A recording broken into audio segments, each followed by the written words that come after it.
Hello friends, welcome back to agri GPB channel. जैसा कि हम लोग एग्रीकल्चर पढ़ रहे थे और एग्रीकल्चर में हम लोग क्वेश्चन ले करके उसको सॉल्व करते हैं और इस तरीके से हम कॉन्सेप्ट को समझते हैं। तो ये 5th क्लास है एग्रीकल्चर की, सामान्य कृषि विज्ञान की ये 5वीं क्लास है। तो आज का क्वेश्चन है, what is farming system? What is farming system? तो फार्मिंग सिस्टम क्या है ये हम लोग जानेंगे, and how it is different from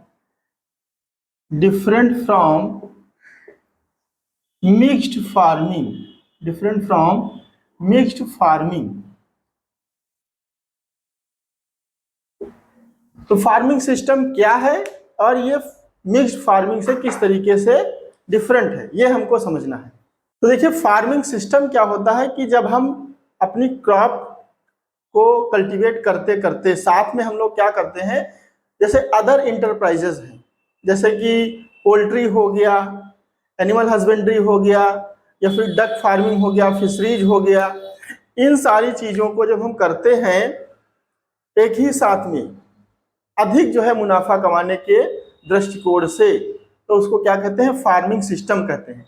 लेकिन फार्मिंग सिस्टम में हम एक सिस्टम से सिस्टमेटिकली चीज़ों को करते हैं, जैसा कि यहाँ पे लिखा हुआ भी है फार्मिंग सिस्टम। तो हम एक सिस्टम से करते हैं चीज़ों को, जैसे कि हमको कितनी एरिया में पोल्ट्री फार्म रखना है, हमको कितनी एरिया में जो है एनिमल हस्बेंड्री करना है, मतलब हमको जो है कैटल और ये सारी चीज़ें करनी है, बफेलो रखनी है, ठीक है। तो इसका एक पर्टिकुलर एक सिस्टम रखते हैं, और कितनी एरिया में हमको फिशरीज का जो है रखना है सिस्टम।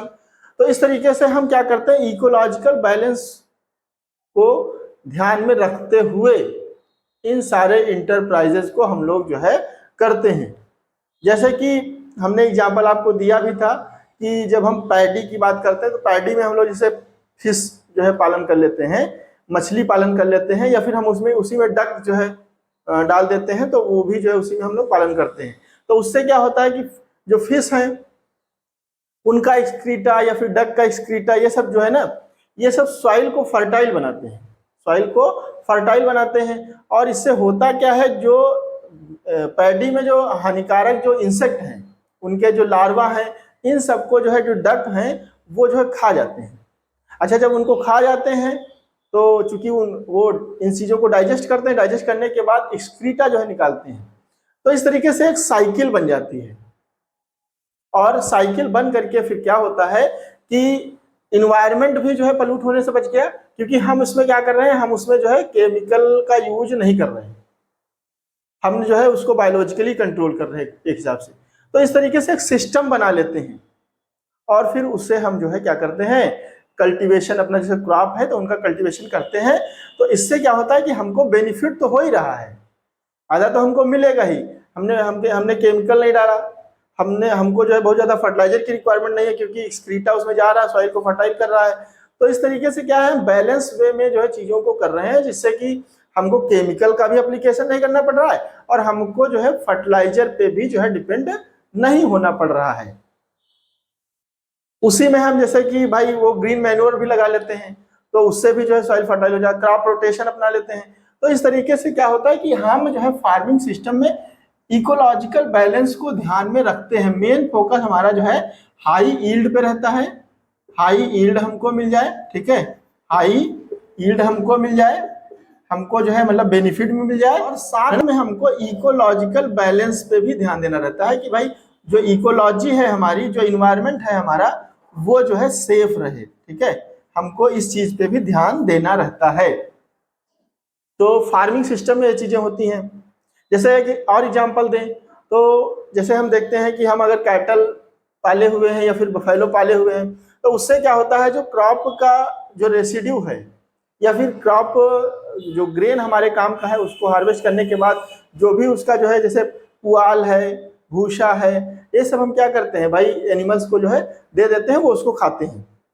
अच्छा, वो उसको खा रहे हैं, तो क्या हुआ कि वो हमको अलग से कोई मशीन नहीं लगानी है, हमको अलग से कोई मशीन नहीं लगानी है कि उससे हम जो है मैन्योर बनाएं। हम जो है उनको खिला दिए, उससे क्या आएगा, गोबर आएगा। फिर गोबर को हमने जो है रख दिया और उससे हमने क्या बना लिया, मैन्योर बना लिया। या फिर हमने जो है केचुआ यूज करके वर्मी कंपोस्ट बना ली। तो इससे क्या है कि हमको किसी प्रकार की कोई जो है मशीनरी की यूज नहीं करना है। तो उससे जो पोल्यूशन होना था, इन्वायरमेंट पोल्यूशन होना था, भाई पेट्रोल लगता है, ये सारी चीजें लगती, डीजल लगती, तो उससे क्या होता, धुआं निकलता, तो इस तरीके से इन्वायरमेंट पॉल्यूट होता।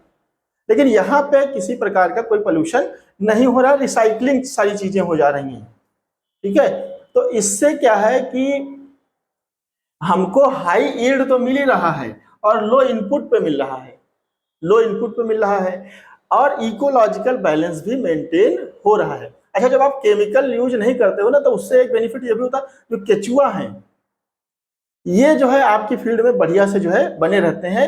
आप जब देखेंगे जिस फील्ड में केमिकल वगैरह यूज नहीं होता है, उसमें आप देखेंगे कि मिट्टी जो है छोटे छोटे दानों के रूप में आपको जो है जगह जगह पे मिलेगी। तो वो क्या होता है, केचुआ जो है उस चीज को खाते हैं, फिर उसको निकालते हैं, तो वो आपको ग्रेन्यूल फॉर्म में जो है दिखती है। तो इससे जो है जो सॉइल है उसकी प्रोडक्टिविटी अच्छी बढ़ती है, हमारी जो सॉइल है वो हेल्थी बनती है, और जो सॉइल में माइक्रो ऑर्गेनिजम्स हैं वो भी जो है मेंटेन रहते हैं। तो इस तरीके से इकोलॉजिकल बैलेंस क्रिएट होता है।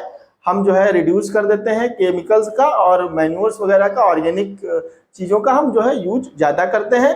और इसमें हम मतलब क्रॉप के साथ साथ सारे इंटरप्राइजेस को रिलेट करके और एक व्यवस्थित तरीके से जो है खेती करते हैं, उसी को हम क्या कहते हैं, फार्मिंग सिस्टम कहते हैं। ठीक है, उसी को हम क्या कहते हैं, फार्मिंग सिस्टम कहते हैं। लेकिन मिक्स्ड फार्मिंग में क्या है, रहेंगे सारे इंटरप्राइजेस इसमें भी, जैसे क्रॉप भी रहेगी, क्रॉप का कल्टीवेशन करेंगे, और अदर जो है जैसे हम चीजें भी रखेंगे, जैसे पोल्ट्री वगैरह हो गया, डक हो गया, फिशरीज हो गया, ये सारी चीजें रखेंगे।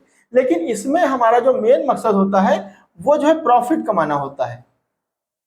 प्रॉफिट, या फिर हम कहें प्रॉफिट भी नहीं, सबसिस्टेंस टाइप का होता है ये। जैसा कि हमने बताया सबसिस्टेंस है, नहीं सबसिस्टेंस, ये जो होता है ये सबसिस्टेंस टाइप का होता है। मतलब हमको रोजी बसर करना है, एक प्रकार से हमको अपना काम चलाना है कि चलो भाई जो भी वो गोबर निकला उसको हमने फील्ड में डाल दिया, और फिर हमने फर्टिलाइजर भी यूज कर लिया जितना भी जरूरत थी, और कुछ हमको थोड़ा बहुत खाने को मिल गया। तो ये जो होता है, ये जो है फार्मिंग, मिक्स्ड फार्मिंग जो होता है, ये इकोलॉजिकल बैलेंस पे बहुत ज़्यादा फोकस नहीं करता है।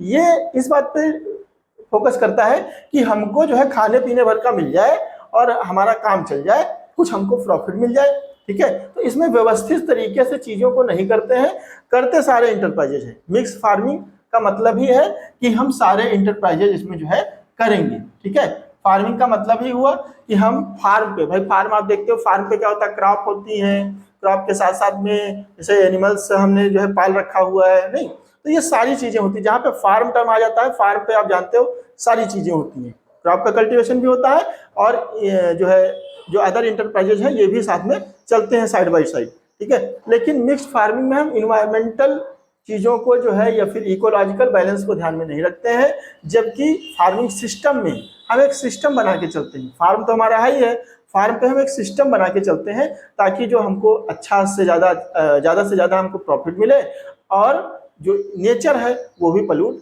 ना हो। तो इस तरीके से हमने जो है इस क्वेश्चन को बहुत ही अच्छी तरीके से समझा।